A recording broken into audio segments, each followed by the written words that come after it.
नमस्कार दोस्तों, आप सबका स्वागत है हमारे YouTube चैनल PS फैक्ट्स में। आज का टॉपिक है why government don't print money to make everyone rich. क्यों गवर्नमेंट पैसे छाप कर देश को अमीर नहीं कर दे। थोड़ा अजीब सवाल है पर सोचना तो बनता है। क्या सिर्फ पैसे छाप कर गवर्नमेंट देश की गरीबी दूर कर सकती है? चलिए समझते हैं। नोट प्रिंटिंग से पहले हमें यह समझना होगा कि नोट्स की ज़रूरत महसूस क्यों हुई। इसके लिए हमें हजारों साल पहले जाना होगा, जब किसी भी तरह की करेंसी नहीं चला करती थी। तो पहले के लोग लेन देन कैसे करते थे? इसका जवाब है बार्टर सिस्टम। बार्टर सिस्टम हम एक एग्जाम्पल से समझते हैं। मान लीजिए दो लोग हैं, राम और श्याम।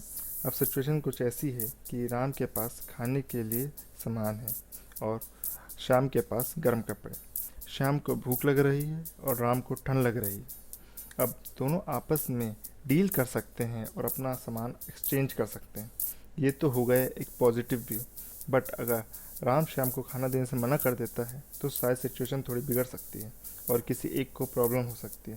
इन्हीं कुछ कारणों से करेंसी की ज़रूरत महसूस हुई और कई तरह की करेंसी इसके बाद नोट प्रिंटिंग शुरू हुई।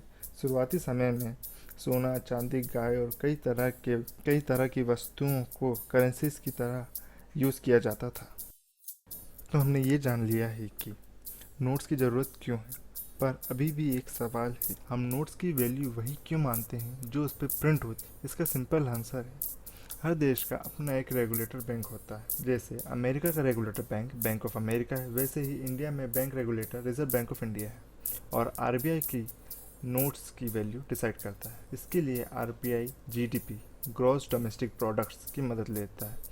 इस टॉपिक को हम किसी और वीडियो में कवर करेंगे। आपने कभी नोट्स को ध्यान से देखा हो तो उस पर गवर्नर के साइन के साथ एक स्टेटमेंट प्रिंट रहता है जिसमें लिखा होता है, I promise to pay the bearer the sum of dash amount. मतलब मैं धारक को डैश रुपए अदा करने के लिए वचन देता हूँ। यह स्टेटमेंट है जिसमें एक नोट की वैल्यू डिसाइड होती है। अब नोट्स की वैल्यू कैसे डिसाइड होती है, इसे समझने के बाद हमारे मेन पॉइंट पर आ जाते हैं। क्यों गवर्नमेंट ज़्यादा पैसे छाप के देश में सबको अमीर नहीं कर सकती? इसका एक सिंपल सा आंसर है, printing more money just makes money less valuable. मतलब ज़्यादा पैसा छापने से पैसे की कीमत घट जाती है। एक एग्जाम्पल से समझते हैं। मान लेते हैं किसी एंटिक आइटम की वैल्यू 1 लाख और वह केवल एक ही है। अगर उस एंटिक आइटम की क्वांटिटी बढ़कर 10 हो जाए तो शायद अब उसकी वैल्यू 1 लाख ना हो, क्योंकि अब वह 10 लोगों के पास जा सकता है। ऐसे ही अगर नोट भी एक ही अमाउंट में सबके हाथ में चले जाए तो उनकी वैल्यू घट जाएगी। ऐसा इन्फ्लेशन के कारण होता है। इन्फ्लेशन के कारण ही चीज़ों के दाम समय के साथ बढ़ते हैं, क्योंकि लोगों के पास धीरे धीरे पैसा आता है। लेकिन अगर ढेर सारा पैसा एक ही बार में लोगों के हाथों में लग जाए तो सामानों के दाम बहुत तेज़ी से बढ़ने लगेंगे। इन्फ्लेशन को हम एक रियल इंसिडेंट से समझते हैं। जिम्बाब्वे नाम के देश ने ईयर 2008 में कुछ ऐसे ही कांड किया था, जब यहाँ की गवर्नमेंट ने पैसे प्रिंट करने का डिसीजन लिया, वो भी एक बड़ी मात्रा में, जिससे यहाँ सुपर हाइपर इन्फ्लेशन के हालात बन गए। एक नॉर्मल कंट्री का इन्फ्लेशन रेट 3 to 5% के बीच रहता है, मगर यहाँ हालात इतने बुरे थे कि यहाँ इन्फ्लेशन रेट 89.76 ट्रिलियन % तक पहुँच गया था। ये सिचुएशन इतनी ख़राब थी कि छोटे से छोटे सामान के लिए नोटों की गड्डियाँ लेकर जाना पड़ता था। इन्फ्लेशन के कारण यह सिचुएशन इतनी बिगड़ गई थी कि यहाँ हर 24 घंटे में चीज़ों के दाम डबल होने लगे। और वहीं अगर हम इंडिया का इन्फ्लेशन रेट देखें तो यहाँ हर 23 से 24 साल में चीज़ों के दाम डबल होंगे। इस प्रॉब्लम का सॉल्यूशन निकालने के लिए जिम्बाब्वे की गवर्नमेंट को एक ऐसे नोट की ज़रूरत थी जिससे लोग आसानी से सामान खरीद सकें। इसलिए यहाँ की गवर्नमेंट ने 100 ट्रिलियन डॉलर का नोट निकाला, जिसका मतलब है 1 लाख अरब रुपए का नोट। जिम्बाब्वे का केस हम सेकंड नंबर पर रख सकते हैं। पहले नंबर पर हंगरी नाम के देश को रखा जा सकता है।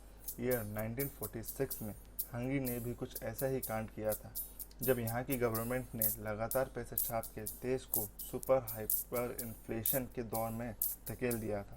जिम्बाब्वे में इन्फ्लेशन रेट कुछ 79.6 करोड़ % था, जिससे हर 24 घंटे में चीज़ों के दाम डबल हो रहे थे। मगर हंगरी में ये इन्फ्लेशन रेट कुछ 41.9 क्वाड्रिलियन % पहुँच गया था, जिसका मतलब है हर 15 घंटे में चीज़ों के दाम डबल हो रहे थे। हंगरी में इस सिचुएशन के बाद 500 या 1000 के नोटों की कोई अहमियत ही नहीं रही।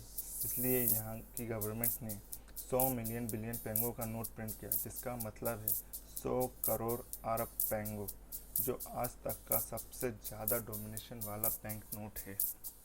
1946 में हंगरी के हालात इतने बुरे थे कि अगर हम यहाँ के सारे नोटों को एक जगह रख के उसकी वैल्यू कैलकुलेट करें तो इंडियन रुपीस में इसकी वैल्यू सिर्फ 1 पैसा रह जाएगी। यही वजह है गवर्नमेंट देश में बेरोजगारी या गरीबी दूर करने के लिए ज़्यादा पैसे प्रिंट नहीं करते। पैसों की चाहे नदियाँ क्यों न बहने लग जाए, जब तक देश में नेचुरल रिसोर्सेज का सही से इस्तेमाल नहीं किया जाएगा तब तक देश आगे नहीं बढ़। साथ ही देश में प्रोडक्टिविटी बढ़ा के और देश के लोगों को एजुकेट करके हम देश को अमीर बना सकते हैं।